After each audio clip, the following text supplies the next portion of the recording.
दोस्तों, इससे पहले मैंने एक वीडियो बनाई थी जिसमें से मैंने ओनली फायर अलार्म के रिलेटेड क्वेश्चंस अपलोड किए। और आज की ये वीडियो होने वाली आंसर्स को लेकर, फायर अलार्म में क्या क्या आंसर्स होते हैं। तो चलो लेते हैं क्वेश्चन के आंसर किस तरह से देना है इंटरव्यू में। जैसे कि पहला हमारा सवाल था, यानी क्वेश्चन था कि what is fire alarm, fire alarm क्या है। तो fire alarm, in case of fire alarm, यानी कभी भी फायर होने के बाद हमें नोटिफिकेशन जो मिलती है ये हमारा सिस्टम के अकॉर्डिंग मिलती है।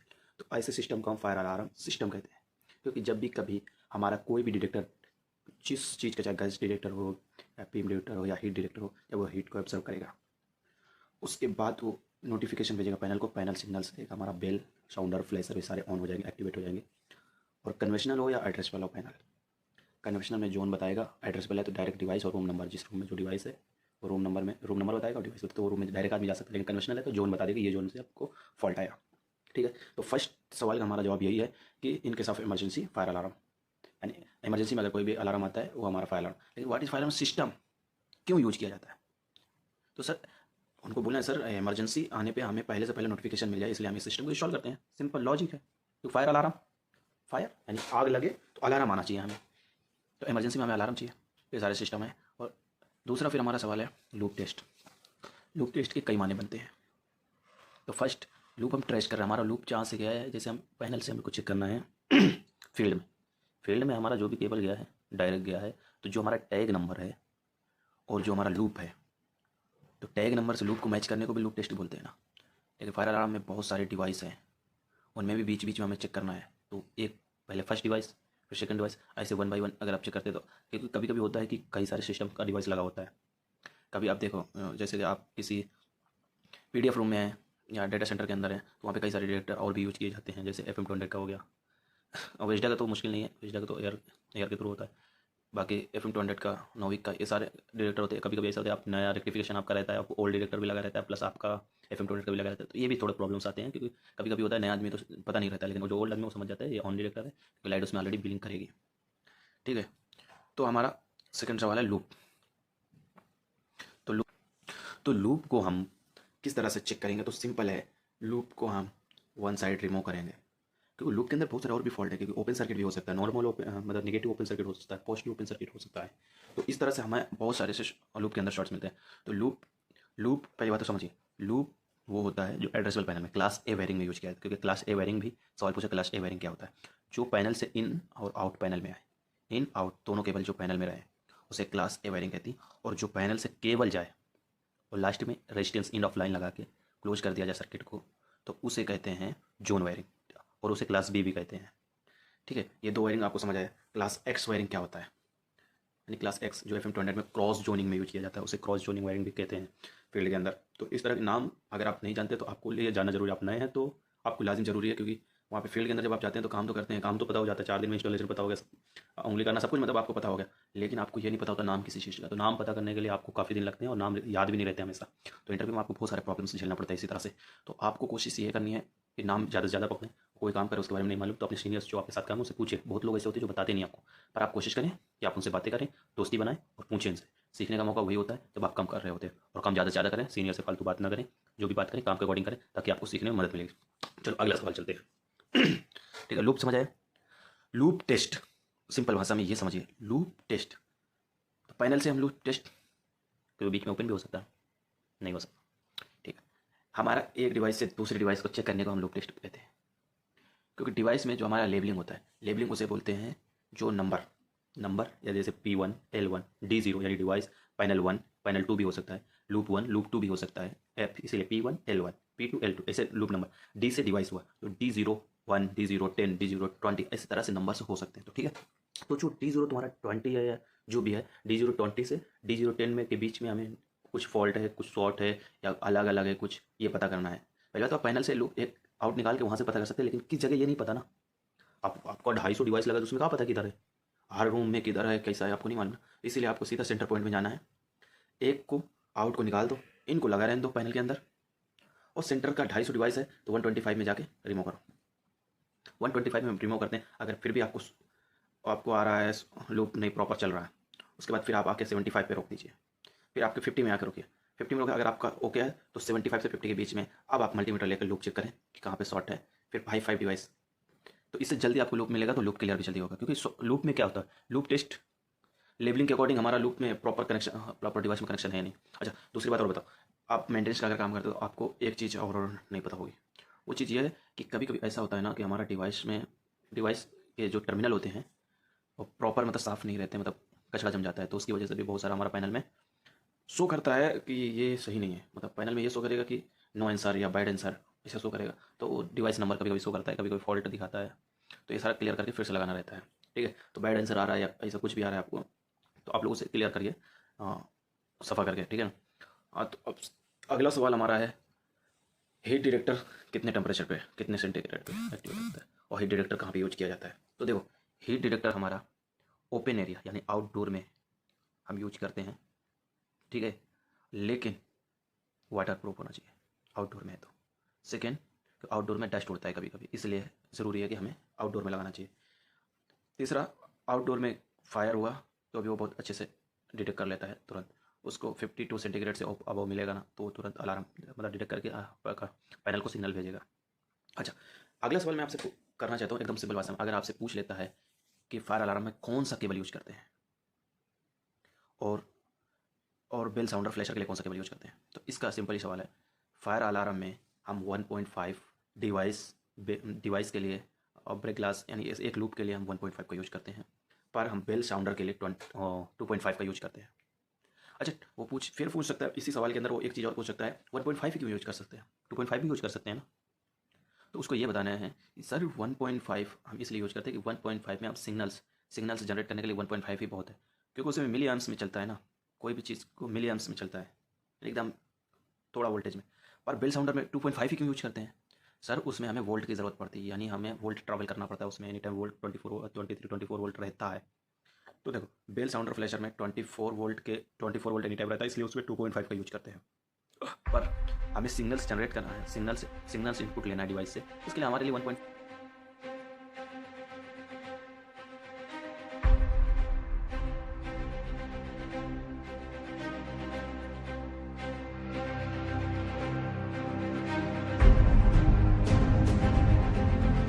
और मैंने बताना था कि सीवी में क्या ऐड करें क्या ना ऐड करें, तो ये सवाल है। तो सीवी में जब आप सीवी बनाते हैं तो आप सबसे पहले आप क्या डिजिग्नेशन है, ईमेल, कॉन्टैक्ट नंबर, उसके बाद अपने काम के अकॉर्डिंग आप इमरजेंसी क्यों यूज होता है, कैसा है क्या है, सारा बड़ाई मतलब अपने डेजिग्नेशन और अपने सिस्टम की बड़ाई जो भी है वो लिख देने का ऑब्जेक्ट में। उसके बाद नीचे आपका पासपोर्ट एड्रेस हो गया, जो भी मतलब सीवी के अकॉर्डिंग जो भी आता है वो सारा कर दें। अब आता है आपका बारी कि काम आपको क्या क्या आता है, यानी एक्सपीरियंस आपने इतने साल का डाल दिया। उसके बाद आप कौन कौन से पैनल में काम किए वो लिख दें। लाजिम अगर आप FM200 का काम किए हैं तो ठीक है, नहीं किए तो बहुत जल्द FM200 के अकॉर्डिंग वीडियो लाऊंगा, तो आप उस वीडियो को जरूर देखना, क्योंकि वो बहुत डिटेल्स वीडियो होगी। मैं एक नॉर्मल उसके बारे में पहले वीडियो बनाऊंगा, आप लोग का देखिएगा कैसा रिएक्शन है। उसके बाद में मैंने 1 बाई 1 एक एक वीडियो का एक एक किस तरह से कौन कौन से सिस्टम में की मेंटेनेंस स्विच क्या होता है, बोर्ड क्या होता है, ठीक है ना, और जो भी उसमें मॉड्यूल यूज होता है, AO या AI, जो भी यूज होता है सारा कुछ होता है। सुपरवाइजरी क्या होता है, और हमारा कंट्रोल हेड मॉनिटर का है, कंट्रोल हेड क्या होता है, डिस्प्रेशर स्विच क्या होता है, सारा कुछ मैं डिटेल्स में लाऊंगा उसके बारे में। तो बहुत जल्द आऊँगा, फिर से आऊँगा बात कर रहा हूँ। तो CV में आप अपना फायर अलार्म टेक्नीशियन, FM200 या FM200 हो गया, या नोविक सिस्टम हो गया, या फॉर्म सिस्टम हो गया, ठीक है। आप अगर इंस्टॉलेशन एक पैनल का जान गए तो सारे पैनल का इंस्टॉलेशन जान जाएंगे, और आपको ड्राइंग मालूम हो गया तो आप कुछ भी कर सकते हैं। पर ड्राइंग मालूम होना ही सब कुछ होता तो ऐसा नहीं होता। एक्सपीरियंस भी वैल्यू रखता है, एक्सपीरियंस बहुत वैल्यू रखता है उसमें। एक्सपीरियंस के आगे कुछ भी नहीं है, बस ये है कि ड्राइंग्स आप समझ के एक्सपीरियंस अगेन कर सकते हो किसी फील्ड में जाके। सिचुएशन के अकॉर्डिंग अपने आप को बहुत कुछ चेंज करना है। आपको लोकेशन ये दिखाएगा, वो लोकेशन में कुछ और ही चीज़ पहले से ही होगा, तो आप क्या करें। अब वहाँ पे आपको डिसीजन लेना है, अपने सीनियर से पूछना है ये चीज़ यहाँ पे ऐसा है तो इसको कहाँ पे फिर, तो वो लोग फिर डिसीजन लेते हैं, फिर अपना बात करते हैं, फिर ड्राइंग चेंज करते हैं, फिर आगे पीछे। तो ये सब एक्सपीरियंस से होता है। आप सोचेंगे यहाँ पे तो मैं यहीं पे लगा दूँ, कभी कोई थोड़ा जगह होता है वहाँ पे आप लगा दिए, पर वहाँ पे लगाना इलीगल होता है।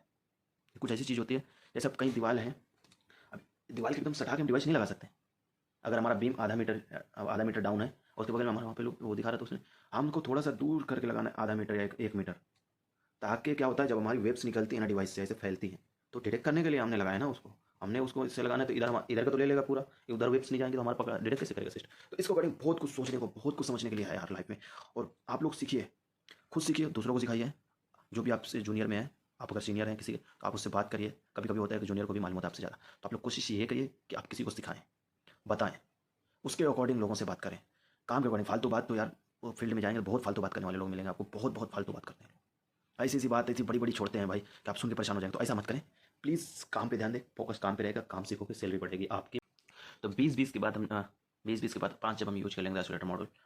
आइसोलेटर बेस होता है, मॉडल आइए मॉडल भी होता है लेकिन बेस, मैं बेस की बात कर रहा हूँ।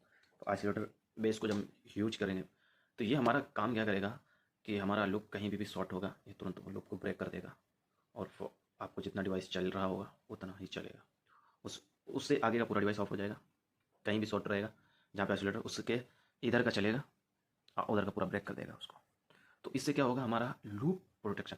अगर कभी पूछ लिया जाए कि आइसोलेटर मॉडल क्यों यूज किया जाता है, तो सीधा सिंपल सा इसका एक ही जवाब है, लूप प्रोटेक्शन के लिए, लूप को बचाने के लिए। ठीक है, तो अब चलते हैं अगले सवाल की तरफ। अगला सवाल और भी कोई इंटरव्यूअर पूछ सकता है।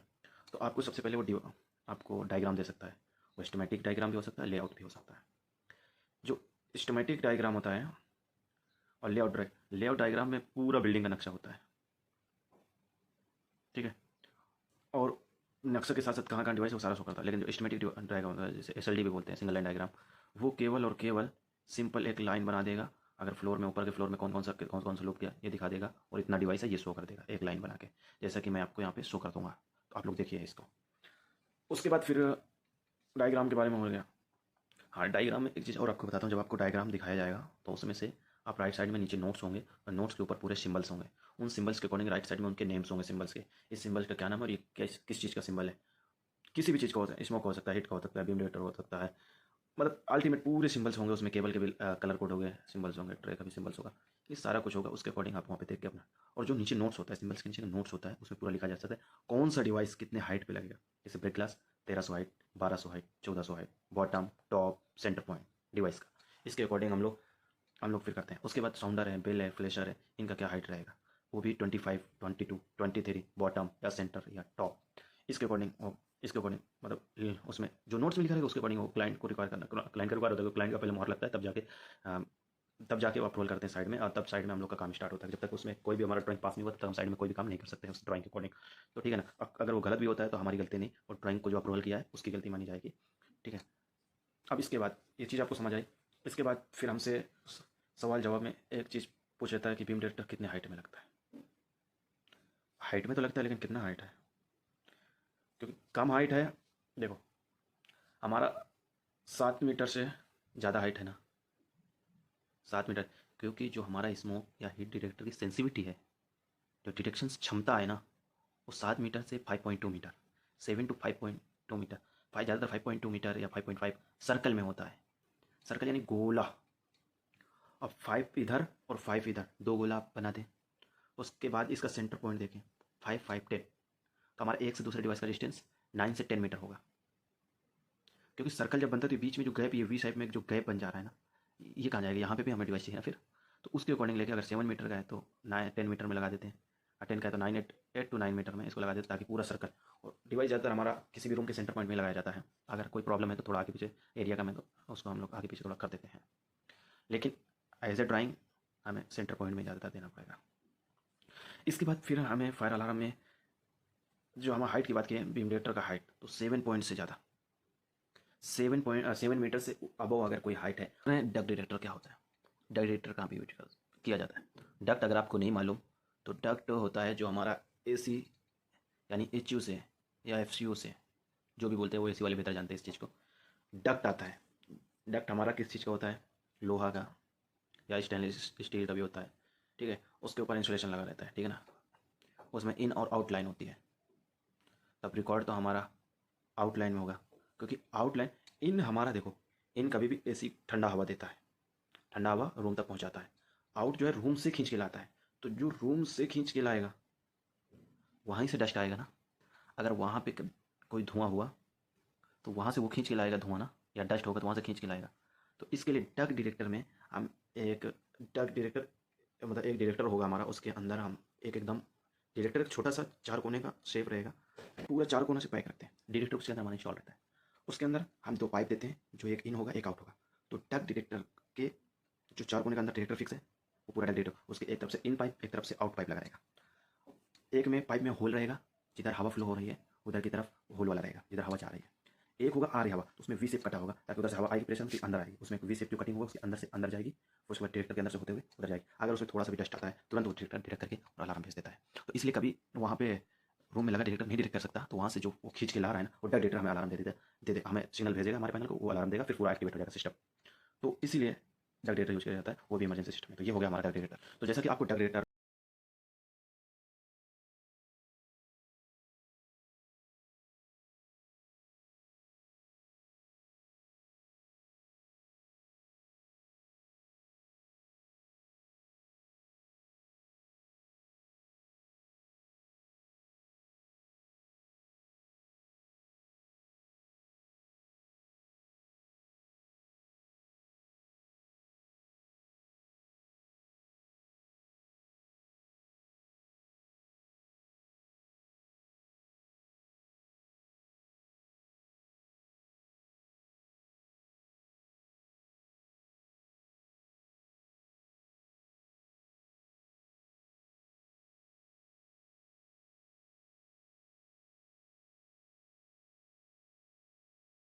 कई सारे सिग्नल्स होते हैं, कभी माइनस में पावर होता है, कभी प्लस में होता है, कभी पावर मीटर, कभी क्लाईमीटर, कभी मल्टीमीटर, कहाँ क्या यूज किया जाता है ये सारा माइंड में रहता है। तो मैं कभी फायर अलार्म का बात करते करते उधर उधर का आ जाता है, जैसे इंस्ट्रूमेंटेशन एआई होगा, इंस्ट्रूमेंटेशन का। लेकिन जब सिग्नल्स के अकॉर्डिंग बात आ गया तो एआई में 4 to 20 मिलियंस आता है ना, एनालॉग इनपुट एनालॉग आउटपुट में। तो इस तरह की बातें बीच में आ जाती है। तो समझाने के लिए जब आपके पास नॉलेज ज़्यादा होगा, ज़्यादा आप ज़्यादा फील्ड में ज़्यादा सिस्टम्स के साथ खेले हुए हैं, तो आपको लोगों को समझाने के लिए बहुत ईजी होगा। तो इसलिए मेरे को समझाना इजी लग रहा है, लेकिन आपको अगर लगता है नहीं नहीं ये चीज़ मुझे नहीं समझ आ रहा, ये कुछ गलत बोल रहा है, तो कोई बात नहीं, मैं आपसे आपको और भी बेस्ट वीडियो लाऊंगा, अगली वीडियो बहुत जल्द लाऊंगा, अगली वीडियो लाऊंगा और बहुत डिटेल्स में वीडियो लाने वाला हूँ मैं। और आने वाले वक्त में हम यहाँ सवाल जवाब भी इधर लिख के देंगे, तो आप इसे स्टडी कर सकते हैं, रीड कर सकते हैं, इजीली रीड करके आप अपने अकॉर्डिंग आंसर दें। हम ये सारा कुछ पहले खुद भी पढ़ते हैं, उसके बाद गूगल में सर्च करते हैं सही है गलत है, उसके बाद हम कोशिश करते हैं कि यहाँ पे आपको लिख के भी दे दें, ठीक है, सब टाइटल के साथ, ताकि आपको प्रॉब्लम नहीं आनी चाहिए बाद में। तो आप खुद भी स्टडी करें, बात सुनने के बाद ये नहीं कि मेरे भरोसे रहे, कुछ चीज़ें होती हैं जो खुद से स्टडी करके ज़्यादा बेहतर इंसान बताया जा सकता है। क्योंकि आप सुन रहे हैं ना मेरी बात, आपको ये लगेगा कि मुझे सब याद हो, पर थोड़ी देर बाद जब आप बोलना चाहेंगे तो नहीं बोल सकेंगे, आप बताना चाहेंगे, सिग्नल चलता है ना हमारा, ठीक है ना, डिजिटल इनपुट हो चाहे तो जो अनलॉग इनपुट हमारा है, तो हमें इनपुट लेना रहता है किसी भी डिवाइस से, तो जो अनलॉग इनपुट है वो 4 to 20 मिलियंस में सिग्नल्स भेजता है। तो हमें उसके लिए हमें केवल 1.5 का केवल हमारे लिए बहुत सही है। अच्छा, अगला सवाल ये पूछ सकता है रेजिस्टेंस क्यों यूज कर सकते हैं, कितने वैल्यू को यूज करते हैं। तो देखो, according to panel value set करते हैं वहाँ पे, जो पैनल कंपनी बनाती है वो उसके हिसाब से, पैनल के हिसाब से यूजबिलिटी वो लोग अपना टेस्टिंग करके किस हिसाब से, तो हर पैनल का अलग अलग वैल्यू होता है। तो अकॉर्डिंग टू कार्ड, उसमें जो कार्ड लगते हैं, लूप कार्ड या जो भी सीपीयू जो भी ऑलरेडी यूज होता है उसके अंदर, पैनल के अंदर, वो सारा कुछ अकॉर्डिंग टू पैनल, वो सारा कुछ लोग, हम जो भी रेजिस्टेंस यूज करेंगे वो अकॉर्डिंग टू पैनल, जो भी पैनल में रिक्वायर होगा उसके अकॉर्डिंग यूज करेंगे। उससे ज़्यादा अच्छा हाई वैल्यू यूज कर लेंगे तो शॉर्ट आएगा में।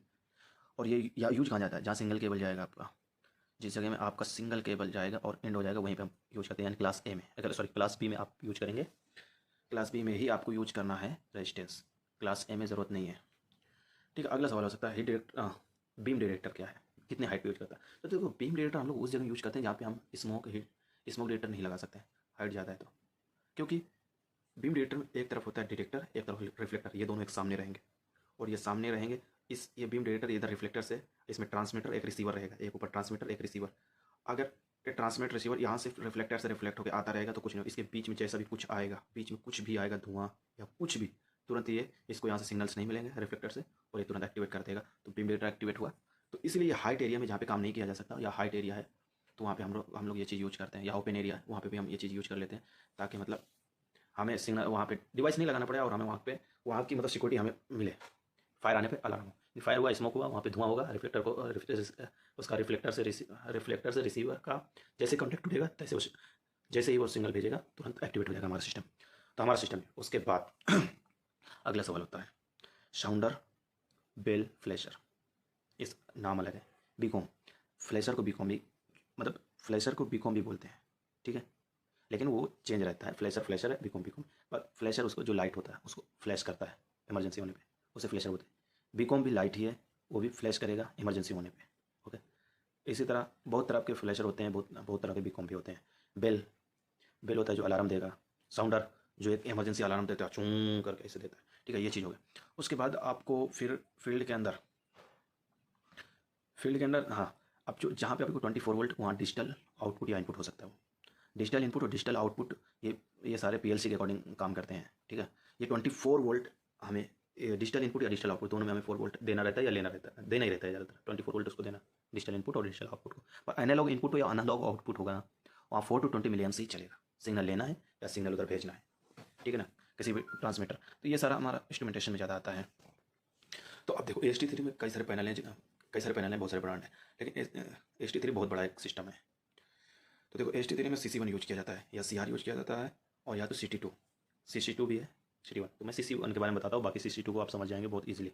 तो मैं CC2 समझाने की जरूरत नहीं है, एक चीज़ समझेंगे दूसरा ऑटोमेटिक समझ आएगा। बाकी आपको किसी भी तरह का डाउट है तो आप गूगल पे जाएं, जो भी प्रॉब्लम वहाँ पे जाकर PDF डाउनलोड करें वहाँ से उस कंपनी की, और उसको अच्छे से देखें, उसका डायग्राम, और उसके हिसाब से काम करें, उसको पूरा पढ़ें भी। देखो CC1 होता है हमारे पास होता है, उसमें हमारे पास होता है 10 टर्मिनल होते हैं, 4 टर्मिनल लूप के।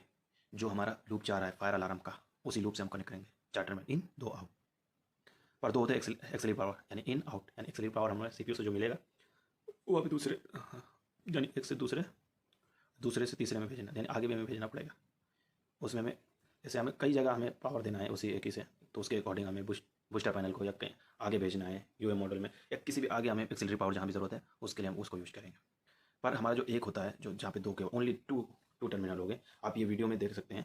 यहाँ पे आपको CC1 दिखाई जो दे रहा है, इसमें जो ऊपर का टर्मिनल है, यहाँ पे 2 टर्मिनल है, वो 2 टर्मिनल हमारे जाते हैं साउंडर के लिए। ओके, तो ये चीज़ आपको समझ आई होगी। उसके बाद बात करते हैं हम, और एक और सवाल बनता है कि आइसोलेटर मॉडल कहाँ यूज़ करते हैं, कितने डिवाइस के बाद यूज़ करते हैं। आइसोलेटर मॉडल वो होता है जो हमारे लूप को ब्रेक कर देता है, शॉर्ट होने पे हमारे लूप में कहीं भी शॉर्ट हुआ वो ब्रेक कर देगा। कभी भी आइसोलेटर मॉडल आपको लगाना या इंस्टॉल करना है तो स्टार्टिंग में नहीं लगाना, फाइनल होने के बाद, जब पूरा फाइनल हो जाता है वर्क, उसके बाद इंस्टॉल करना है, क्योंकि उसमें डायोड लगा होता है और इसीलिए वो लूप चेक करने में ना रिटर्न हमें नहीं मिलता, ये ध्यान रखें। और ये हमारा 20 डिवाइस के बाद या 18 डिवाइस के बाद भी हम यूज़ कर सकते हैं। जैसे अकॉर्डिंग टू लूप में हमें कैलकुलेट करना है 18 डिवाइस में कितने हमारे, जैसे हमारा 100 पैनल, हमारा 100 डिवाइस हैं, तो 100 डिवाइस हैं, तो उसके बाद हमें अब 20 25 5 लगेंगे हमारे, तो 20 पे 5 यूज कर लिया। लेकिन